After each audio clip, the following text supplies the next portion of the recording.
당신은 어느 날 문득 계단을 오르다 숨이 차고 손에 쥐던 물건이 자꾸만 떨어지는 걸 느낍니다. 예전에는 거뜬히 들었던 쌀 포대가 이제는 무겁게만 느껴집니다. 많은 분들이 이것을 단순히 나이 탓이라 생각하지만 사실 그 뒤에는 더 중요한 이유가 숨어 있습니다. 바로 근육이 조금씩 사라지고 있다는 사실입니다. 근육은 우리 몸의 기둥과 같습니다. 뼈를 보호하고 혈당을 조절하며 넘어지더라도 쉽게 일어설 수 있도록 도와줍니다. 그런데 60세 이후에는 단백질을 합성하는 능력이 현저히 떨어지면서 근육량이 빠르게 줄어듭니다. 놀라운 것은 겉으로 살이 그대로 있는 것처럼 보여도 속에서는 근육이 조용히 사라지고 있다는 점입니다. 많은 분들이 근육을 지키기 위해 고기와 생선만 생각하시지만 의학적으로 보면 채소에도 충분히 단백질이 들어 있습니다. 특히 특정 채소들은 고령자의 소화에 부담을 주지 않으면서도 근육 유지에 큰 도움을 줍니다. 근육은 젊음을 지켜주는 진짜 자산이다. 가진 만큼 움직이고 움직이는 만큼 살아간다. 이 말처럼 근육을 잃지 않는 것이 곧 독립적인 노후와 연결됩니다. 이 영상이 도움이 되셨다면 구독과 좋아요 눌러주세요. 작은 실천이 건강을 바꿀 수 있습니다. 지금부터 단백질이 풍부한 5가지 채소를 통해 어떻게 근육을 지킬 수 있는지 함께 알아보겠습니다. 나이가 들수록 근육이 줄어드는 이유는 단순히 운동 부족 때문만은 아닙니다. 사실 60세 이후에는 우리 몸이 단백질을 합성하는 능력이 현저히 떨어집니다. 의학적으로 이것을 근감소증이라고 부르는데 단순히 몸이 약해지는 것을 넘어서서 삶의 질 전체를 위협하는 문제입니다. 근육은 단순히 움직임만 담당하는 것이 아니라 혈당을 조절하고 면역을 지켜주며 딱상을 막아주는 방패 역할까지 합니다. 하지만 나이가 들면 같은 양의 단백질을 먹어도 젊을 때처럼 근육으로 전환되지 않습니다. 그래서 어르신들이 예전엔 고기 조금만 먹어도 힘이 났는데 요즘은 그렇지 않다라고 말하는 이유가 여기에 있습니다.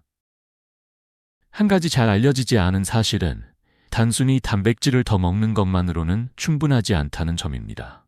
단백질을 흡수하고 근육으로 전환하는 능력 자체가 늦어지기 때문에 섭취 방법과 함께 운동, 비타민 D 같은 보조인자가 꼭 필요합니다. 일부 학자들은 노인의 근육 감소는 영양 문제가 아니라 대사 기능의 문제다라고 강조하기도 합니다. 그러나 아직 어느 정도가 영양 문제이고 어느 정도가 대사 저하 때문인지 명확히 밝혀지지 않은 부분도 있습니다. 제가 진료실에서 만난 한 72세 남성 환자분은 밥은 잘 먹는데 자꾸 다리에 힘이 빠진다고 호소했습니다. 검사 결과 특별한 질환은 없었지만 근육량이 정상보다 20% 이상 줄어 있었습니다. 이분은 단백질을 충분히 먹고 있다고 생각했지만 실제로는 소화가 잘 안 되는 고기 위주였고 채소나 콩류 같은 흡수가 쉬운 단백질은 거의 섭취하지 않았습니다. 생활 습관을 조금만 바꿔도 상황은 달라질 수 있었던 것입니다. 근육은 젊음을 담는 그릇이다. 그릇이 작아지면 아무리 음식을 담아도 넘쳐 흐른다. 이 말처럼 그릇 자체가 줄어드는 것이 근감소증의 본질입니다. 하지만 희망적인 것은 올바른 식단과 생활 습관으로 그릇을 다시 넓힐 수 있다는 사실입니다. 지금부터는 많은 분들이 간과하는 채소 단백질의 비밀을 하나씩 풀어드리겠습니다. 단순히 고기를 줄이고 채소를 늘리라는 얘기가 아니라 구체적으로 어떤 채소가 근육을 지켜주는지 살펴볼 것입니다. 많은 분들이 단백질이라고 하면 자동으로 고기, 생선, 달걀을 떠올립니다. 그래서 채소는 그저 비타민이나 식이섬유를 공급하는 조연 역할이라고만 생각하지요. 하지만 의학적으로 보면 채소 속 단백질 역시 결코 무시할 수 없는 힘을 가지고 있습니다. 특히 고령자의 소화기관은 점점 약해지기 때문에 부담 없는 식물성 단백질이 훨씬 유리할 때가 많습니다. 흥미로운 점은 우리가 매일 먹는 흔한 채소들 가운데에도 근육 유지에 꼭 필요한 아미노산이 풍부하게 들어있다는 사실입니다. 실제로 단백질은 고기에서만 얻을 수 있다는 생각은 반만 맞는 이야기입니다. 예를 들어 일본의 한 연구에서는 노인들이 매일 일정량의 식물성 단백질을 꾸준히 섭취했을 때 고기 위주 식단을 먹은 집단 못지않게 근육을 잘 유지했다고 보고했습니다. 물론 학자들 사이에서는 식물성 단백질이 과연 동물성 단백질만큼 효과적인가? 라는 논쟁이 여전히 이어지고 있지만 분명한 것은 노인의 건강에 도움이 된다는 것입니다. 제가 기억하는 한 할머니 환자분은 고기는 소화가 잘 안 돼서 못 먹는다며 늘 채소와 밥만 드셨습니다. 그런데 놀랍게도 근육량 검사를 했을 때 비슷한 연령대의 다른 분들보다 근육이 잘 유지되어 있었습니다. 이유를 살펴보니 이분은 콩, 시금치, 브로콜리 같은 단백질 채소를 거의 매 끼니에 드시고 계셨던 겁니다. 본인은 모르고 있었지만 식물성 단백질이 든든하게 근육을 지켜주고 있었던 것이지요. 몸을 움직이는 힘은 입에서 시작된다. 이 짧은 말처럼 결국 먹는 것이 우리의 몸을 결정합니다. 단백질이 풍부한 채소들은 소화 부담이 적으면서도 근육에 필요한 연료를 제공합니다. 무엇보다 중요한 건 작은 습관 하나가 나이 든 뒤의 걸음걸이와 독립적인 삶을 지켜준다는 점입니다. 이제 본격적으로 그 5가지 채소 중 첫 번째 주인공인 완두콩, 그린피스를 소개하겠습니다. 작고 소박해 보이지만 그 속에는 놀라운 힘이 숨어 있습니다. 완두콩, 즉 그린피스는 작고 소박한 모양 때문에 종종 반찬의 장식 정도로만 여겨집니다. 그러나 의학적으로 보면 완두콩은 단백질의 보물창고입니다. 100g 기준으로 약 5g 이상의 단백질을 함유하고 있어 나이가 들어 소화력이 약해진 분들에게도 부담 없이 흡수될 수 있습니다. 특히 완두콩 단백질은 근육 회복에 중요한 브랜치드 아미노산, 즉 류신을 많이 포함하고 있습니다. 류신은 근육 합성을 자극하는 스위치와 같아서 나이가 들어도 근육이 새로 만들어질 수 있도록 돕습니다. 젊었을 때보다 그 스위치가 잘 눌리지 않기 때문에 류신 같은 성분은 더욱더 중요합니다. 잘 알려지지 않은 사실은 완두콩에는 혈당을 안정시키는 식이섬유도 풍부하다는 점입니다. 단백질과 식이섬유가 함께 들어있기 때문에 근육뿐 아니라 혈관 건강에도 유리합니다. 일부 학자들은 완두콩 단백질은 흡수율이 떨어진다라고 주장하기도 하지만 실제 임상에서는 꾸준히 섭취했을 때 근육 유지와 혈당 조절에 긍정적인 변화를 보인 사례가 많습니다. 제가 만났던 한 68세 남성 환자분은 고기만 고집하다가 위장 문제로 소화를 잘 못하게 되었습니다. 이후 식단을 조정하면서 완두콩과 두부 같은 식물성 단백질을 늘리자 3개월 만에 체중은 거의 변하지 않았지만 근육량이 눈에 띄게 회복되었습니다. 그는 웃으면서 작은 콩알이 이렇게 큰 힘을 줄 줄은 몰랐습니다 라고 말했습니다. 작아도 강하다. 이 말은 완두콩을 두고 하는 말처럼 들립니다. 작은 알갱이 속에 담긴 단백질과 영양소가 나이 든 몸에 든든한 에너지를 불어넣습니다. 그래서 밥이나 죽에 완두콩을 넣거나 샐러드에 토핑으로 올려 간단히 섭취하는 것만으로도 근육 건강에 큰 도움이 됩니다. 이제 두 번째 주인공, 푸른 잎이 펼쳐지는 배추과 채소, 즉 한국인에게 친숙한 녹색 채소로 넘어가 보겠습니다. 이 채소는 단순히 비타민만 주는 것이 아니라 근육과 면역을 동시에 지켜주는 또 다른 동반자입니다. 한국 식탁에서 빠질 수 없는 녹색 채소, 바로 배추과 채소, 특히 청경채, 배추는 단순히 섬유질과 비타민을 주는 조연이 아닙니다. 사실 이 채소들에는 생각보다 많은 양의 단백질이 들어 있습니다. 100g당 3g 전후의 단백질을 공급하며 특히 항산화 성분과 함께 작용해 근육을 지키는 힘을 더해줍니다. 임상적으로도 흥미로운 사실은 이러한 녹색 채소를 꾸준히 먹는 어르신들이 단백질 섭취량은 적어 보여도 실제 근육 유지가 더 잘 된다는 것입니다. 왜냐하면 채소 속 단백질은 흡수가 상대적으로 쉽고 동시에 칼륨, 칼슘, 마그네슘 같은 미네랄이 함께 들어있어 근육의 기능을 돕기 때문입니다. 일부 연구자들은 채소 단백질은 필수 아미노산이 부족하다고 주장하지만 여러 종류를 함께 섭취하면 충분히 균형을 맞출 수 있습니다. 진료 중 만난 한 75세 여성 환자분은 늘 관절이 뻣뻣하다며 고기를 거의 드시지 않았습니다. 그런데도 근육량 검사를 했을 때 큰 문제가 없었습니다. 이유를 살펴보니 매 끼니마다 배추와 시금치, 청경채를 듬뿍 드셨던 겁니다. 고기 대신 채소만 먹어도 괜찮을까요? 라고 물으셨지만 사실 그 꾸준함이 근육을 지켜주고 있었습니다. 푸른 잎은 노인의 갑옷이다. 이 짧은 말처럼 녹색 채소는 근육뿐 아니라 뼈와 혈관을 지켜주는 이중 방패입니다. 또 소화 부담이 거의 없기 때문에 위장이 약해진 분들에게 매우 이상적입니다. 섭취 방법은 단순합니다. 국이나 나물 반찬으로 곁들이거나 살짝 데쳐 샐러드처럼 먹는 것만으로도 충분합니다. 중요한 것은 양보다 꾸준함입니다. 매일 밥상 위에 푸른 잎을 올려두는 습관이 근육 건강을 위한 가장 쉬운 예방책이 됩니다. 이제 세 번째 채소, 초록색 꽃송이가 인상적인 브로콜리로 넘어가겠습니다. 브로콜리는 단백질뿐 아니라 특별한 성분 덕분에 근육과 뼈를 동시에 지켜주는 특별한 동반자입니다. 브로콜리는 흔히 슈퍼푸드라고 불립니다. 많은 분들이 비타민 C가 풍부하다고만 알고 계시지만 사실 브로콜리에는 단백질도 제법 들어 있습니다. 100g당 약 1000g의 단백질을 함유하고 있어 고기를 줄이면서도 근육을 보완할 수 있는 좋은 선택입니다. 더 특별한 점은 설포라판이라는 성분입니다.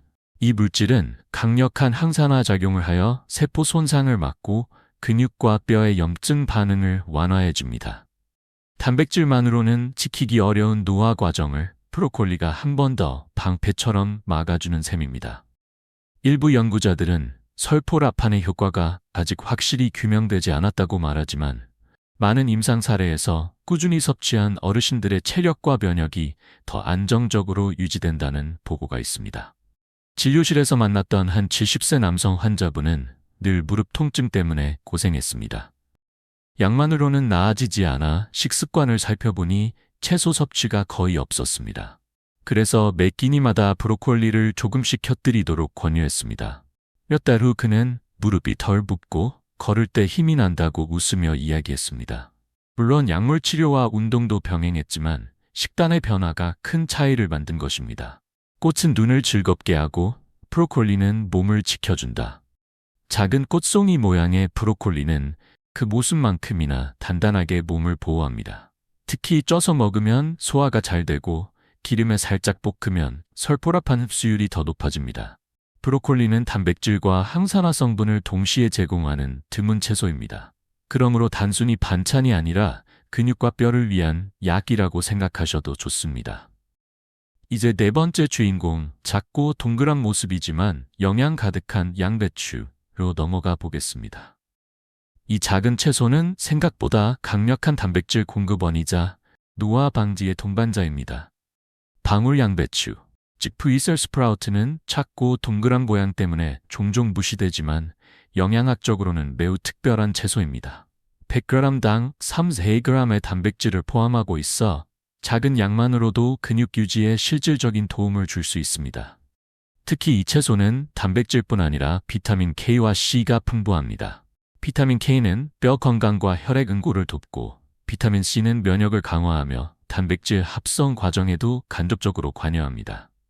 그래서 방울 양배추는 근육, 뼈, 면역을 동시에 챙길 수 있는 작은 종합 영양제라 불러도 무리가 없습니다. 일부 연구자들은 소량 섭취로는 큰 효과가 없다고 주장하지만 꾸준히 식단에 포함하면 분명히 장기적으로 좋은 영향을 줍니다. 제가 만났던 74세 여성 환자분은 늘 피곤하고 쉽게 넘어지곤 했습니다. 그런데 따님이 유럽에서 가져온 식습관 덕분에 방울 양배추를 주 3회 이상 드셨습니다. 몇 달 뒤 근육량 검사에서 기대보다 좋은 결과가 나왔고 환자분은 이 작은 채소가 나를 지탱하는 줄 몰랐다고 말씀하셨습니다. 작은 등불 하나가 큰 어둠을 이기듯 작은 채소 하나가 노인의 몸을 밝힌다. 방울 양배추는 그 말처럼 작지만 강한 힘을 갖고 있습니다. 한국에선 아직 흔치 않지만 마트나 냉동 제품으로도 쉽게 구할 수 있으니 기회가 될 때 꼭 시도해 보시길 권합니다. 조리 방법도 간단합니다. 올리브 오일에 살짝 구워 소금만 뿌려도 훌륭한 반찬이 되고 다른 채소와 함께 볶으면 단백질과 영양의 균형을 맞출 수 있습니다. 이제 다섯 번째 채소, 단백질과 철분이 함께 들어있어 힘의 채소라 불리는 시금치로 넘어가겠습니다.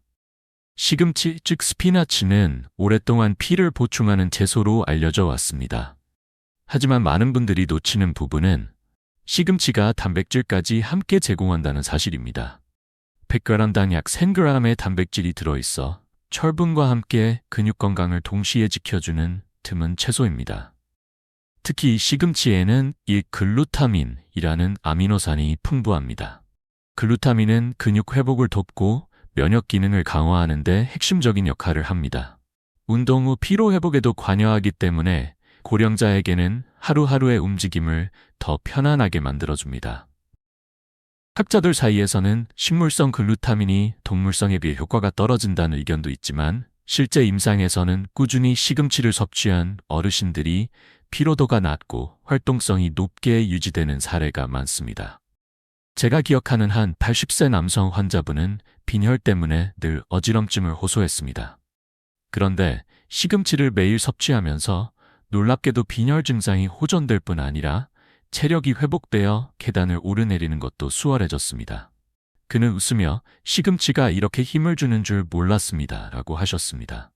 푸른 잎은 노인의 혈관과 근육을 살린다. 이 표현처럼 시금치는 혈액과 근육을 동시에 지켜주는 든든한 동반자입니다. 특히 삶아서 무침으로 먹거나 국에 넣어 간단히 조리하면 흡수율이 좋아집니다. 시금치는 단백질, 철분, 비타민 A, C가 함께 어우러져 있어 노화로 인한 근육 감소와 피로를 막는 데 효과적입니다. 작은 한 줌의 시금치가 나이 든 몸에 얼마나 큰 차이를 만드는지 경험해 보시면 깜짝 놀라실 겁니다. 이제 5가지 채소를 모두 살펴본 만큼 다음으로는 이들을 어떻게 조합해야 효과가 배가 되는지 알아보겠습니다. 앞서 소개한 5가지 채소, 완두콩, 녹색잎 채소, 브로콜리, 방울양배추, 시금치는 각각 장점이 있지만 진짜 힘은 함께 먹을 때 나타납니다. 단백질은 여러 아미노산이 조화를 이루어야 근육 합성에 효과적입니다. 즉, 한 가지 채소만 고집하기보다는 다양한 채소를 섞어 먹을 때 근육을 지키는 힘이 배가 됩니다. 예를 들어 완두콩 단백질은 류신이 풍부하지만 메티오닌 같은 아미노산은 적습니다. 반대로 시금치에는 부족한 아미노산을 보완해줄 미량 원소와 철분이 많습니다. 그래서 2가지를 함께 먹으면 균형이 맞습니다. 일부 학자들은 식물성 단백질은 불완전하다고 주장하지만 여러 가지 채소를 섞어 섭취하면 오히려 더 완전한 조합이 됩니다. 제가 만난 한 67세 여성 환자분은 늘 밥상에 다양한 채소를 올렸습니다. 완두콩밥, 시금치국, 브로콜리 부침을 돌아가며 먹었지요. 결과는 놀라웠습니다. 같은 연령대 다른 환자들보다 근육량이 훨씬 잘 유지되고 있었고 걷는 모습도 힘이 있었습니다. 환자분은 그냥 색깔이 예뻐서 여러 채소를 먹었을 뿐인데 그게 힘이 된 줄 몰랐다고 말했습니다. 밥상은 가장 작은 체육관이다. 이 말처럼 식탁에서의 조합이 곧 근육 운동이 됩니다. 채소 단백질을 함께 섭취하면 근육을 지키는 동시에 혈압, 혈당 관리에도 유리합니다. 실천은 간단합니다. 한 끼에 최소 2가지 이상의 단백질 채소를 곁들이는 것입니다. 완두콩밥에 브로콜리를 올리거나 시금치국에 방울양배추를 곁들이는 것만으로도 충분합니다. 중요한 것은 다양성과 꾸준함입니다. 이제 많은 분들이 흔히 저지르는 단백질 섭취의 실수를 짚어보겠습니다. 잘못된 습관을 고치지 않으면 아무리 좋은 채소도 효과가 줄어듭니다. 단백질을 챙기겠다고 마음먹은 뒤에도 많은 분들이 자주 하는 실수가 있습니다. 첫 번째는 양을 지나치게 줄이는 것입니다. 위가 더부룩하거나 소화가 힘들다는 이유로 채소만 조금 드시는 경우가 많습니다. 그러나 단백질은 일정량 이상을 꾸준히 섭취해야 근육이 유지됩니다. 많이 먹는 것보다 꾸준히 적정량을 먹는 것이 중요하다는 말이 딱 맞습니다. 2번째 실수는 고기만 고집하는 것입니다. 힘은 고기에서 난다는 옛말 때문에 단백질은 무조건 육류로만 보충해야 한다고 믿는 분들이 많습니다. 하지만 동물성 단백질은 소화가 어렵고 콜레스테롤 문제도 일으킬 수 있습니다. 반대로 식물성 단백질은 가볍게 흡수되며 몸에 부담을 덜 줍니다. 일부 학자들은 채소 단백질만으로는 부족하다고 주장하지만 여러 채소와 콩류를 조합하면 충분히 보완됩니다. 3번째 실수는 시간을 무시하는 것입니다. 단백질은 한 번에 몰아서 먹는 것보다 하루에 나누어 섭취할 때 훨씬 효과적입니다. 실제로 아침과 점심에 단백질이 부족한 분들이 많은데 저녁에 몰아서 먹으면 흡수율이 떨어집니다. 진료실에서 만난 한 71세 남성은 늘 저녁에만 고기를 드셨습니다. 하루에 한 번은 먹으니까 충분하다고 생각했지만 근육량 검사를 해보니 부족했습니다. 이후 아침에는 두부, 점심에는 완두콩이나 브로콜리, 저녁에는 적당량의 고기를 드시도록 조정했더니 6개월 후 근육량이 뚜렷하게 회복되었습니다. 습관은 약이 될 수도 독이 될 수도 있다. 이 짧은 말처럼 단백질 섭취 습관의 작은 차이가 근육의 미래를 결정합니다. 이제 올바른 습관을 만드는 방법, 즉 일주일 동안 쉽게 실천할 수 있는 식단 비결을 알려드리겠습니다. 구체적인 예시를 통해 근육을 지키는 식탁을 직접 그려보시겠습니다. 이제부터는 실천 가능한 7일 식단 비결을 소개하겠습니다. 채소 단백질을 매일 자연스럽게 챙길 수 있도록 간단하면서도 맛있게 구성한 방법입니다. 중요한 것은 복잡하지 않고 누구나 따라할 수 있어야 한다는 점입니다. 예를 들어 월요일 아침은 완두콩죽, 점심에는 시금치 된장국, 저녁에는 브로콜리 볶음을 곁들인 밥상이 가능합니다. 화요일은 방울 양배추를 올리브 오일에 구워 반찬으로 먹고, 점심에는 청경채 나물을, 저녁에는 완두콩밥을 드실 수 있습니다. 이렇게 하루 세 끼마다 다른 채소 단백질을 섞으면 영양 균형이 자연스럽게 맞춰집니다. 중요한 사실은 많은 분들이 이렇게 챙기려면 돈이 많이 들지 않나 하고 걱정하지만 실제로는 오히려 경제적입니다. 고기보다 훨씬 저렴한 채소를 활용하니 부담이 줄어듭니다. 또 어떤 학자들은 노인에게는 단백질 보충제가 더 효과적이라고 주장하기도 하지만 꾸준한 식사 습관이야말로 가장 안정적이고 지속 가능한 방법입니다. 제가 만난 한 69세 여성 환자분은 늘 피곤하고 힘이 없다고 하셨습니다. 그런데 제가 알려드린 7일 채소 단백질 식단을 실천한 지 2달 만에 걸음걸이가 훨씬 안정되고 계단을 오를 때도 덜 힘들다고 말씀하셨습니다. 그녀는 웃으며 특별한 보약보다 매일 먹는 밥상이 더 큰 약이네요 라고 말했습니다. 밥상은 매일 열리는 작은 약국이다. 이 말처럼 우리 집 식탁 위 채소가 곧 근육을 지키는 약입니다. 이제 마지막으로 근육을 지키는 것이 단순한 건강의 문제가 아니라 노후의 독립과 평안을 좌우한다는 점을 정리하며 마무리하겠습니다. 이제 마지막으로 꼭 전하고 싶은 메시지가 있습니다. 근육을 지킨다는 것은 단순히 몸을 튼튼하게 만드는 일이 아닙니다. 그것은 곧 자유와 독립을 지키는 일입니다. 근육이 줄면 작은 계단도 두렵고 남의 손을 빌리지 않으면 생활하기 어려워집니다. 반대로 근육이 유지되면 비록 나이가 들었어도 스스로 움직이고 스스로 선택하며 스스로 생활할 수 있습니다. 작은 변화가 큰 차이를 만듭니다. 완두콩 한 숟갈, 브로콜리 한 접시, 시금치 한 줌이 모여 내일의 걸음을 지켜줍니다. 오늘의 밥상이 내일의 발걸음을 만든다는 말처럼 매일의 선택이 당신의 노후를 바꿉니다. 물론 아직 모든 것이 명확하게 규명된 것은 아닙니다. 어떤 학자들은 운동이 더 중요하다고 말하고 또 다른 학자들은 영양이 핵심이다라고 강조합니다. 진실은 그 둘이 함께해야 한다는 것입니다. 채소 단백질을 챙기면서 가벼운 운동을 곁들이면 그 효과는 배가 됩니다. 진료실에서 본 수많은 어르신들의 공통점은 단순합니다. 꾸준히 먹고 꾸준히 움직이는 분들은 나이가 들어도 환하게 웃으며 생활한다는 점입니다. 한 82세 할아버지는 이렇게 말씀하셨습니다. 나는 남의 도움 없이 일어날 수 있다는 게 가장 큰 행복입니다. 눈을 감고 상상해 보십시오. 햇살 가득한 아침, 스스로 일어나 차를 끓이고 천천히 걸어서 공원으로 나가는 모습. 이 평범한 하루가 바로 근육이 지켜준 선물입니다. 오늘 시작하면 내년 이맘때는 전혀 다른 삶이 펼쳐질 수 있습니다. 오늘이 그 첫걸음입니다.